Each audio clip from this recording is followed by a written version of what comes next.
Hi guys, welcome to my channel. This is Ashok Shivareddy. ಹೇಗಿದ್ರೆ ಎಲ್ಲರೂ? Hope you all good. ನಾವು ಇವತ್ತು ಈ ವಿಡಿಯೋದಲ್ಲಿ BMW F450 ಬಗ್ಗೆ ಮಾತಾಡೋಣ.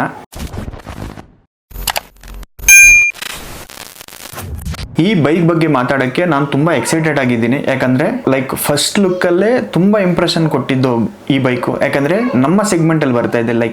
450cc ಸೆಗ್ಮೆಂಟ್ ಅಂದರೆ ಅದು ಸ್ಟಾರ್ಟಿಂಗ್ ಲೆವೆಲ್ ಸೆಗ್ಮೆಂಟ್ ಅಂತ, ಅಡ್ವೆಂಚರ್ ಲವರ್ಸ್ಗೆ. ಬಟ್ ಇದಕ್ಕಿಂತ ಕಮ್ಮಿ CC ಬೈಕ್ಸ್ ಇದ್ದಾವೆ. ಬಟ್ ಒಂದು ಪೊಟೆನ್ಷಿಯಲಿ ಪವರ್ಫುಲ್ ಆಗಿ ನಮ್ಗೆ ಬೇಕಾದಷ್ಟು ಪವರ್ ಇದ್ದು, ನಮಗೆ ಬೇಕಾದಷ್ಟು ಟಾರ್ಕ್ ಇದ್ದು, ನಮಗೆ ಬೇಕಾದ ಸ್ಪೆಸಿಫಿಕೇಶನ್ಸಲ್ಲಿ ಬರೋ ಬೈಕ್ಸಲ್ಲಿ ಇದೊಂದು ಫಸ್ಟ್ ಕ್ಯಾಟಗರಿಯಲ್ಲಿ ಬರುತ್ತೆ. ನಾವು ಈ ಬೈಕ್ ಬಗ್ಗೆ ಮಾತಾಡಬೇಕು ಅಂದರೆ ಸ್ಪೆಸಿಫಿಕ್ ಆಗಿ ಹೇಳೋದೇನೆಂದರೆ, ಅಂಡರ್ 500cc ಬೈಕ್ಸಲ್ಲಿ ಹಿಮಾಲಯನ್ 450 ಆಗಿರ್ಬೋದು, ಅಡ್ವೆಂಚರ್ 390 ಆಗಿರ್ಬೋದು, ಅದಕ್ಕೆ ಕಂಪ್ಲೀಟ್ಲಿ ಕಾಂಪಿಟೇಟ್ ಆಗಿ ಬರ್ತಾ ಇರೋ ನಮ್ಮ BMW F450 ಬೈಕು. ನೀವು ಆಲ್ರೆಡಿ ನಾನು ಸ್ಕ್ರೀನ್ ಮೇಲೆ ಹಾಕ್ತಾ ಇರ್ತೀನಿ ನೋಡಿ ನೀವು ಬೈಕ್ ಹೆಂಗಿದೆ ಅಂತ. ಇದು ಆ್ಯಕ್ಚುಲಿ ಇವಾಗ ಫಾರಿನ್ ಕಂಟ್ರಿಯಲ್ಲಿ ಟೆಸ್ಟಿಂಗ್ ಆಗ್ತಾ ಇದೆ, ಟೆಸ್ಟ್ ಮಾಡ್ತಾ ಇದ್ದಾರೆ ಬೈಕ್ಸ್ನ. ಮೇ ಬಿ ಈ ಇಯರ್ ಎಂಡ್ ಒಳಗಡೆ ಅನೌನ್ಸ್ ಮಾಡ್ಬೋದು ಯಾವಾಗ ಲಾಂಚ್ ಮಾಡ್ತಾರೆ ಅಂತ. ಇದೇ ರೂಮರ್ಸ್ ತುಂಬ ಬರ್ತಾ ಇದೆ. ಇದೇ ವರ್ಷ ಡಿಸೆಂಬರ್ಗೆ ಲಾಂಚ್ ಆಗುತ್ತೆ ಅಂತ. ನೋಡಬೇಕು, ಅದಿನ್ನ ರೂಮರ್ ಆಗಿ ಉಳಿದಿದೆ, ಕನ್ಫರ್ಮ್ ಆಗಿಲ್ಲ. ಇದು ಆಲ್ರೆಡಿ ಟೆಸ್ಟಿಂಗ್ ಆಗ್ತಾ ಇರೋ ಕಾರಣದಿಂದ ಆಲ್ಮೋಸ್ಟ್ ಬರ್ತದೆ ಅಂತ ಅನ್ನೋ ಫೀಲಿಂಗಲ್ಲೇ ಇದೀವಿ ನಾವು. ಇನ್ನೊಂದು ಡಿಸ್ಕ್ಲೇಮರ್ ಏನಂದರೆ, ಇದು ನನಗೆ ಬಂದಿರೋ ಸೋರ್ಸ್ ಇಲ್ಲ, ನಾನು ನೋಡಿರೋ ಇನ್ಫಾರ್ಮೇಶನ್ ಪ್ರಕಾರ ಹೇಳ್ತೀನಿ ಅಷ್ಟೇ. ಇದು ಇದೇ ಪ್ರಾಪರ್ ಆಗಿ ಇದೇ ಫೈನಲ್ ಅಂತ ನೀವು ಅನ್ಕೋಬೇಡಿ. ನನಗೆ ಬಂದಿರೋ ಇನ್ಫಾರ್ಮೇಶನ್ ಪ್ರಕಾರ ನಾನು ಇದು ಮಾತಾಡ್ತೀನಿ. ಇದು ನನ್ನ ಡಿಸ್ಕ್ಲೇಮರ್ ಫಸ್ಟಲ್ಲಿ ಹೇಳ್ತೇನೆ. ಮತ್ತೆ ನೀವು ಅರ್ಧಂಬರ್ಧ ನೋಡ್ಬಿಟ್ಟು ಇದು ತಪ್ಪಿದೆ, ಇದು ರಾಂಗಿದೆ, ಇದು ಸರಿ ಇಲ್ಲ ಅಂತ ಹೇಳ್ಬಿಟ್ಟು ನೀವು ಜಡ್ಜ್ ಮಾಡಿಬಿಡಿ. ನನಗೆ ಬಂದಿರೋ ಇನ್ಫಾರ್ಮೇಷನ್ ಪ್ರಕಾರ ನಾನು ಮಾತಾಡ್ತೀನಿ ಈ ವಿಡಿಯೋದಲ್ಲಿ. ಫ್ರಂಟ್ ಲುಕ್ಕಿಂದ ಮಾತಾಡೋಣ. ನಾವು ಫ್ರಂಟ್ ಲುಕ್ಕಲ್ಲಿಂದ ನೋಡಿದ್ರೆ ಬೈಕ್ನ ನೀವು ನೋಡ್ಬೋದು, ನಾನು ಸ್ಕ್ರೀನ್ ಮೇಲೆ ಹಾಕ್ತೀನಿ. ಸಿಕ್ಕಾಪಟ್ಟೆ ಸಖತ್ತಾಗಿದೆ ಬೈಕು. ನಿಮಗೆ ಫ್ರಂಟ್ ಲುಕ್ಕಲ್ಲಿ ನೋಡಿದ್ರೆ ಪ್ರಾಪರಾಗಿ ಹೆಡ್ಲೈಟ್ ಕಂಪ್ಲೀಟ್ಲಿ LED ಹೆಡ್ಲೈಟ್ ಬರುತ್ತೆ ಫ್ರಂಟಲ್ಲಿ. ಪ್ರಾಪರ್ 1300 GS ಮಗ. ಅವನಪ್ಪ ಆದರೆ ಇವನ ಮಗ ಇದ್ದಂಗೆ ಇರ್ತಾನೆ ನೋಡೋಕ್ಕೆ ಮಾತ್ರ. ಸೈಡಿಂದ ಅವ್ರ ಫ್ರಂಟಿಂದ ಲೈಟಾಗಿ ಒಂಚೂರು ಈ LED ಚೇಂಜಸ್ ಇರ್ತವೆ. ಅಷ್ಟು ಬಿಟ್ಟರೆ ನಿಮಗೆ ಇದು ಅದರಲ್ಲಿ 1300 GS ಅಲ್ಲಿ ಬಾಕ್ಸರ್ ಇಂಜನ್ ಬರುತ್ತೆ. ಇದರಲ್ಲಿ 450cc ಟ್ವಿನ್ ಸಿಲಿಂಡರ್ ಇಂಜನ್ ಬರುತ್ತೆ. That is super excited actually, twin cylinder engine. Next ಬಂದ್ಬಿಟ್ಟು ನಮಗೆ ಅಲೈ ವೀಲ್ಸ್ ಕೊಡ್ತಾ ಇದ್ದಾರೆ. ಫ್ರಂಟಿಂದ ನೋಡೋದಾದರೆ ನಮಗೆ ಆ ಸೈಜು ಅಲೈ ವೀಲ್ಸ್ ಸೈಜ್ ಏನಿದೆ ಅಂತಿನ ಅದು ಈಚೆಗೆ ಬಂದಿಲ್ಲ. ಫ್ರಂಟ್ ಸಸ್ಪೆನ್ಷನ್ ಕೂಡ ಅಡ್ಜಸ್ಟಬಲ್ ಇದೆ ಅಂತ ಹೇಳ್ತಾ ಇದ್ದಾರೆ. ಅದು ನಮಗೆ ಲಾಂಚ್ ಆದಮೇಲೆ ಗೊತ್ತಾಗುತ್ತೆ ಏನು ಪ್ರಾಪರಾಗಿ ಏನೇನು ಮಾಡಿದ್ದಾರೆ ಏನೇನಿಲ್ಲ ಅಂತ. ಇನ್ನೊಂದು ನಮಗೆ ಈ ಸೈಡಿಂದ ನೋಡೋದಾದರೆ ಕಂಪ್ಲೀಟಾಗಿ 1300 GS ನಿಮ್ಗೆ ಹೆಂಗೆ ಕಾಣಿಸುತ್ತೋ ಅದೇ ಥರನೇ ಕಾಣಿಸುತ್ತೆ. BMW ಲೋಗೋನ ಆ ಪೊಸಿಷನ್ ಚೇಂಜ್ ಮಾಡಿಬಿಟ್ಟಿದ್ದಾರೆ ಕಂಪ್ಲೀಟ್ಲಿ. 1300 GSಗೆ ಲೋಗೋ ಎಲ್ಲಿ ಬರ್ತಾಯಿತ್ತು ಟ್ಯಾಂಕ್ ಮೇಲೆ ಅಲ್ಲಿ ಕೊಟ್ಟುಬಿಟ್ಟಿದ್ದಾರೆ. ಟ್ಯಾಂಕ್ ಕೂಡ ಅರೌಂಡ್ 14 to 15 ಲೀಟರ್ಸ್ ಮೇಲೇ ಇರ್ಬೋದು ಅನಿಸುತ್ತೆ. ನನಗೆ ಎಕ್ಸಾಕ್ಟು ಆ ಟ್ಯಾಂಕ್ಸ್ ಸೈಜು ನೋಡಿ ಹೇಳ್ತಾ ಇದ್ದೀನಿ ನಾನು. ಮೇ ಬಿ ಒಂದು 14 to 15 ಲೀಟರ್ಸ್ ಟ್ಯಾಂಕ್ ಕೆಪಾಸಿಟಿ ಇರ್ಬೋದು ಅಂತ ನನ್ನ ಒಪಿನಿಯನ್. ಇನ್ನೊಂದು ಇದರಲ್ಲಿ ಖುಷಿ ವಿಚಾರಪ್ಪ ಏನಪ್ಪ ಅಂದರೆ, ನಮಗೆ ಫ್ರಂಟಲ್ಲಿ ಬಂದ್ಬಿಟ್ಟು TFT ಡಿಸ್ಪ್ಲೇ ಮಿಸ್ ಆಗ್ತಾ ಇತ್ತು ನಮ್ಮ 310 GSಗೆ. ಬಟ್ ಈ F450 GS ಅಲ್ಲಿ ಮಾತ್ರ TFT ಡಿಸ್ಪ್ಲೇ ಕಂಪ್ಲೀಟ್ಲಿ ನಮ್ಮ 1300 GS ಅಲ್ಲಿ 1250 GS ಅಲ್ಲಿ ಏನಿತ್ತು ಅದನ್ನೇ ಡಿಸ್ಪ್ಲೇನ ಹಾಕ್ಬಿಟ್ಟಿದ್ದಾರೆ. ಐ ಥಿಂಕ್ 6.1 ಇಂಚ್ ಡಿಸ್ಪ್ಲೇ ಅನಿಸುತ್ತೆ. TFT display completely colour display, ತುಂಬ ಚೆನ್ನಾಗಿರುತ್ತೆ ನೋಡೋಕ್ಕೆ ಮಾತ್ರ. ಅದ್ರ ಜೊತೆಗೆ ಹ್ಯಾಂಡಲ್ ಗ್ರಿಪ್ಸು, ಹೀಟೆಡ್ ಗ್ರಿಪ್ಸ್ ಬರ್ತವೆ, ಕ್ರೂಸ್ ಕಂಟ್ರೋಲ್ ಬರುತ್ತೆ. ನಿಮಗೆ 1300 GS ಅಲ್ಲಿ ಜಾಯ್ಸ್ಟಿಕ್ ಏನಿತ್ತು ನಮ್ಮ TFT ಡಿಸ್ಪ್ಲೇನ ಕಂಟ್ರೋಲ್ ಮಾಡೋಕ್ಕೆ ಅದೇ ಪ್ರಾಪರಾಗಿ ಅದನ್ನೇ ಕೊಡ್ತಾ ಇದ್ದಾರೆ 450 GS ಅಲ್ಲೂ ಕೂಡ. ಅದೊಂಚೂರು ತುಂಬ ಒಳ್ಳೆ ವಿಷಯ. ಯಾಕಂದರೆ ಅರೌಂಡ್ 18 to 20 lakhs ಬೈಕ್ಸಲ್ಲಿರೋ ಆಪ್ಷನ್ಸ್ ಎಲ್ಲ ಇದರಲ್ಲಿ ತರ್ತಾ ಇದ್ದಾರೆ ಅಂದರೆ ಅದು ತುಂಬ ಅಟ್ರಾಕ್ಷನ್ ಆಗಿರುತ್ತೆ ಜನರಿಗೆ ಕೂಡ, ತಗೋಬೇಕು ಅನ್ನೋ ಮೈಂಡ್ ಸೆಟ್ ಇರೋರಿಗೆ. Cruise control, traction control, dual channel ABS Pro ಅಂತ ಹೇಳ್ಬಿಟ್ಟು ಹೇಳ್ತಾ ಇದ್ದಾರೆ. ಅದ್ರ ಬಗ್ಗೆ ಇನ್ನೂ ನಮಗೆ ರೂಮರ್ಸ್ ಬರಬೇಕು, ಅದ್ರ ಬಗ್ಗೆ ಇನ್ಫಾರ್ಮೇಷನ್ ಇನ್ನೂ ಬರಬೇಕು. ABS Pro ಅಂತ ಬರ್ತಾ ಇದೆ ಅಂತ ಹೇಳ್ತಾ ಇದ್ದಾರೆ. ಅದ್ರ ಜೊತೆಗೆ ನಮಗೆ ರೈಡಿಂಗ್ ಅರೌಂಡ್ 3+ ರೈಡಿಂಗ್ ಮೋಡ್ಸ್ ಇದ್ದಾವೆ ಅಂತ ಹೇಳ್ಬಿಟ್ಟು ರೂಮರ್ಸ್ ಬರ್ತಾ ಇದೆ. ಅದು ನೋಡಬೇಕು.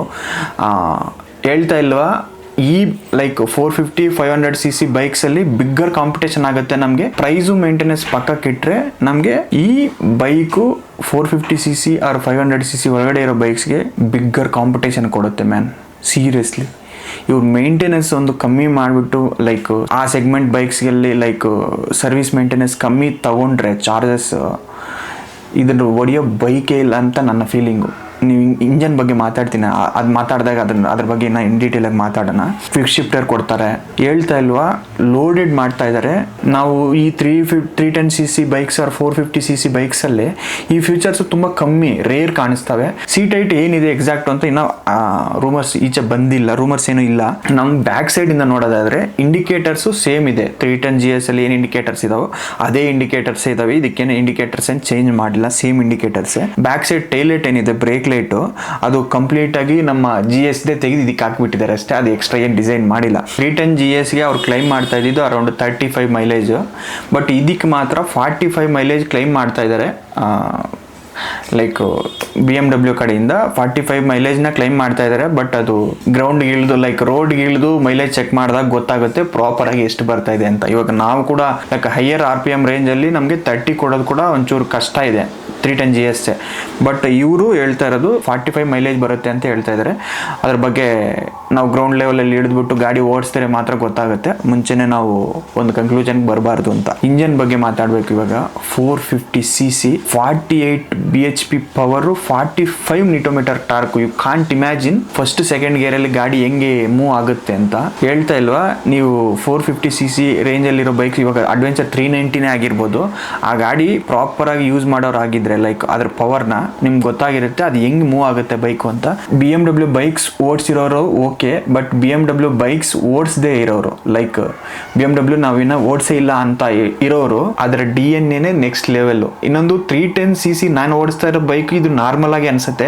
ನೀವು BMW ಬೈಕ್ ನಾವು ಓಡಿಸಿದ್ರೆ ಗೊತ್ತಿರುತ್ತೆ 900 or 800cc. ನಮ್ಗೆ ಆ್ಯಕ್ಚುಲಿ 310cc ಬೈಕ್ ನಿಮ್ಗೆ ಅಷ್ಟೇನು ಮಜಾ ಕೊಡೋದಿಲ್ಲ ಅಂತ ನನ್ನ ಒಪಿನಿಯನ್. ಆ್ಯಕ್ಚುಲಿ ಪ್ರಾಪರಾಗಿ BMW ಬಗ್ಗೆ ಗೊತ್ತಿರೋರಾದ್ರೆ ಅದ್ರ ಬಗ್ಗೆ ಒಂದು ಮಾತು ಕೂಡ ಮಾತಾಡೋದಿಲ್ಲ. ಇನ್ನೊಂದು ನಾನು ಡಿಸ್ಕ್ಲೇಮರ್ ಹೇಳ್ತೀನಿ, ಯಾಕಂದರೆ ಲೈಕ್ ನಮ್ಮ ಥರ ಮಿಡಿಲ್ ಕ್ಲಾಸ್ ಹುಡುಗರು, ಲೈಕ್ ನಮ್ಮ ಥರ ಮಿಡಿಲ್ ಕ್ಲಾಸ್ ಫ್ಯಾಮಿಲಿಗಳು ಇದನ್ನು ಓನ್ ಮಾಡಿ ಮೇಂಟೈನ್ ಮಾಡೋದು ತುಂಬ ಕಷ್ಟ, ಅದು ಗೊತ್ತು ನನಗೆ.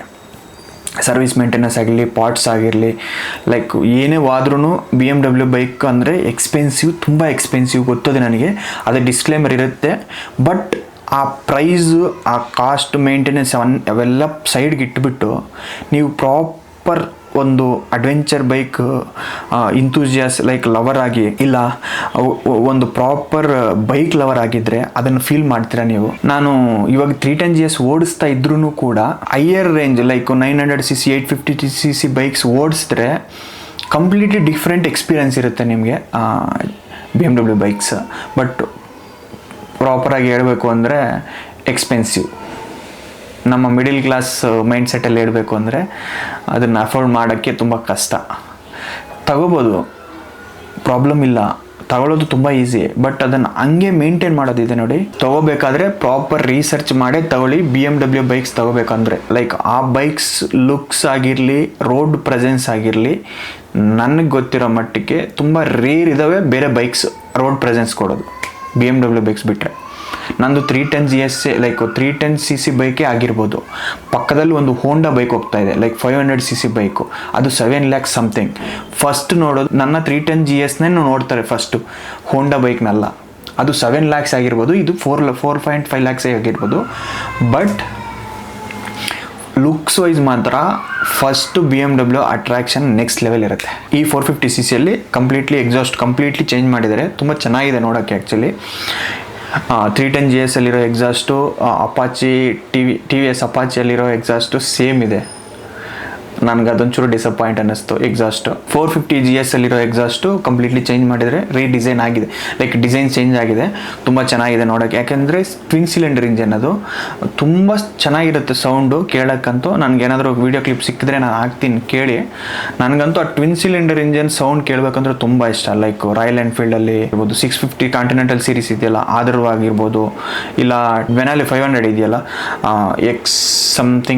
TXR ಸಮಥಿಂಗ್ ಏನೋ ಮಾಡಲ್ ನಂಬರ್ ಇದೆ, ನನಗೆ ಅದು ಜ್ಞಾಪಕ ಇಲ್ಲ. ಟ್ವಿನ್ ಸಿಲಿಂಡರ್ ಇಂಜನ್ಸು ತುಂಬ ಚೆನ್ನಾಗಿರ್ತವೆ, ಸೌಂಡ್ಸ್ ಮಾತ್ರ. ಪವರ್ ತುಂಬ ಜಾಸ್ತಿ ಕೊಡ್ತಾ ಇದ್ದಾರೆ, ಅರೌಂಡ್ 48 bhp 45 Nm ಟಾರ್ಕ್. ಅಂದರೆ ಲೋವರ್ RPM ಅಲ್ಲೂ ಕೂಡ ನಿಮಗೆ ಆ ಗೇರ್ ಶಿಫ್ಟಿಂಗಲ್ಲಿ ಪ್ರಾಬ್ಲಮ್ಮೇ ಇರೋದಿಲ್ಲ.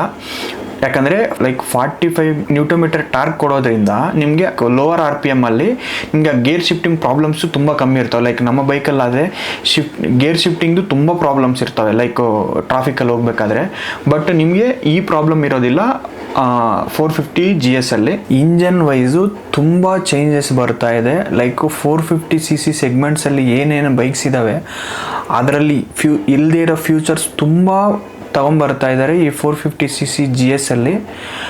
ನೋಡಬೇಕು ಲೈಕ್ ಜನರು ಹೆಂಗೆ ಆಕ್ಸೆಪ್ಟ್ ಮಾಡ್ತಾರೆ ಈ ಬೈಕ್ನ ಅಂತ ಹೇಳ್ಬಿಟ್ಟು ಅಡ್ವಾನ್ಸ್ಡ್ ಫ್ಯೂಚರ್ಸ್ನ ತೊಗೊಂಬರ್ತಾ ಇದ್ದಾರೆ. 1000+ cc ಬೈಕ್ಸಲ್ಲಿ ಏನೇನು ಆಪ್ಷನ್ಸ್ ಇದಾವೆ ತುಂಬ ಆಪ್ಷನ್ಸ್ನ ನಮಗೆ ಈ 450 cc ಬೈಕ್ಸಲ್ಲಿ ತೊಗೊಂಬರ್ತಾ ಇದ್ದಾರೆ. ಈ ಅಡ್ವೆಂಚರ್ ಬೈಕ್ಸ್ ಲವರ್ಸ್ ಏನಿದಾರೋ ಹೆಂಗೆ ರಿಸೀವ್ ಮಾಡ್ಕೊತಾರೆ ಅಂತ. ಬಟ್ ಹೇಳ್ತಾ ಇಲ್ವಾ, ಒಳ್ಳೆ ಪ್ರೈಸಲ್ಲಿ ಮಾತ್ರ ಲಾಂಚ್ ಮಾಡಿದ್ರೆ ನೆಕ್ಸ್ಟ್ ಲೆವೆಲಲ್ಲಿ ಸೇಲ್ಸ್ ಆಗುತ್ತೆ ಅಂತ ನನ್ನ ಒಪಿನಿಯನು. ಇದೇ ಮೇಂಟೆನೆನ್ಸ್ ಪ್ರಾಬ್ಲಮ್ಸ್ ಇದಾವೆ, ಬಟ್ ಅದರಲ್ಲಿ ಬರೋ ಆಪ್ಷನ್ಸು ಅವ್ರು ಕೊಡೋ ಪ್ರೈಸು ಬೆಸ್ಟ್ ಇದ್ರೆ ಮಾತ್ರ. ಹೇಳ್ತಾ ಇಲ್ವಾ, ಅದನ್ನ ನೋಡಿಯೋ ಬೈಕೇ ಇಲ್ಲ ಆ ಸೆಗ್ಮೆಂಟ್ ಅಲ್ಲಿ. ಸೀರಿಯಸ್ಲಿ ಲೈಕ್ ಅಷ್ಟು ಆಪ್ಷನ್ಸ್ ಇದಾವೆ ಆ ಬೈಕಲ್ಲಿ. ಪ್ರೈಸ್ ಮೇನ್ ಇಂಪಾರ್ಟೆಂಟ್ ಆಗುತ್ತೆ ನಮ್ಮ ಈ 450 GS ಅಲ್ಲಿ. ನೋಡೋಣ ಲೈಕ್ ಅದೇ ಇಂಜನ್ನಲ್ಲಿ ನಿಮಗೆ ಸ್ಪೋರ್ಟ್ಸ್ ಬೈಕ್ ಆಗಿರಲಿ, ಇವಾಗ ನೇಕಿಡ್ ಬೈಕ್ಸ್ ಆಗಿರಲಿ ಮೇ ಬಿ ಬರ್ಬೋದು ಫ್ಯೂಚರಲ್ಲಿ. ಸದ್ಯಕ್ಕಿರೋ ರೂಮರ್ ಏನಪ್ಪ ಅಂದರೆ ಬರೀ GSನ ಮಾತ್ರ ಲಾಂಚ್ ಮಾಡ್ತಾರೆ, ಈ ವರ್ಷ ಎಂಡಲ್ಲೇ ತಗೋಬರ್ಬೇಕು ಅಂತ ಟ್ರೈ ಮಾಡ್ತಾ ಇದೆ BMW ಅಂತ ಗೊತ್ತಾಯಿತು. ಇದು ಆ್ಯಕ್ಚುಲಿ ಈ ವಿಡಿಯೋ ಮಾಡಬೇಕು ಅಂತ ತುಂಬ ದಿವಸದಿಂದ ಅನ್ಕೊತಾ ಇದ್ದೆ. ಅದ್ರ ಜೊತೆಗೆ ನಾನು ಲಾಸ್ಟ್ ಒಂದು ವಿಡಿಯೋ ಮಾಡಿದ್ದೆ, ನಿಮ್ಗೆ ಯಾವ ವೀಡಿಯೋಸ್ ಬೇಕು ಅಂದ್ರೂ ಹೇಳಿ ನನಗೆ ಅಂತ. ಆ ವಿಡಿಯೋದಲ್ಲಿ ಕೂಡ ಕಮೆಂಟ್ಸ್ ಬಂದಿತ್ತು BMW F450 ಬಗ್ಗೆ ಮಾತಾಡಿದ್ರು ಅಂತ. ಲೇಟೆಸ್ಟ್ ಬೈಕ್ಸ್ ಬಗ್ಗೆ ಇನ್ಫಾರ್ಮೇಷನ್ ಬೇಕು ಅಂದರೆ ನನಗೆ ಕಮೆಂಟ್ ಮೂಲಕ ತಿಳಿಸಿ. ಆದಷ್ಟು ನಾನು ರಿಸರ್ಚ್ ಮಾಡಿ ವಿಡಿಯೋ ಮಾಡೋಕ್ಕೆ ಟ್ರೈ ಮಾಡ್ತೀನಿ. ನಿಮ್ಗೆ ಈ ವಿಡಿಯೋ ಹೆಂಗೆ ಅನಿಸಿದೆ ಕಮೆಂಟ್ ಮೂಲಕ ತಿಳಿಸಿ. ನಿಮ್ಮ ಒಪಿನಿಯನ್ ಈ ಬೈಕ್ ಬಗ್ಗೆ ಏನಾದರೂ ನಿಮ್ಗೆ ಅನಿಸಿದರೆ ಕಮೆಂಟ್ ಮೂಲಕ ತಿಳಿಸಿ. ಇಷ್ಟು ಹೇಳ್ತಾ ನಾನು ಮಾತನ್ನ ಮುಗಿಸ್ತೀನಿ. Jai Hind. Thank you for watching. ಮರಿದಿರಾ ಸಬ್ಸ್ಕ್ರೈಬ್ ಮಾಡಿ ಮತ್ತು ಫಾಲೋ ಮಾಡಿ. Thank you. ನಮಸ್ತೆ.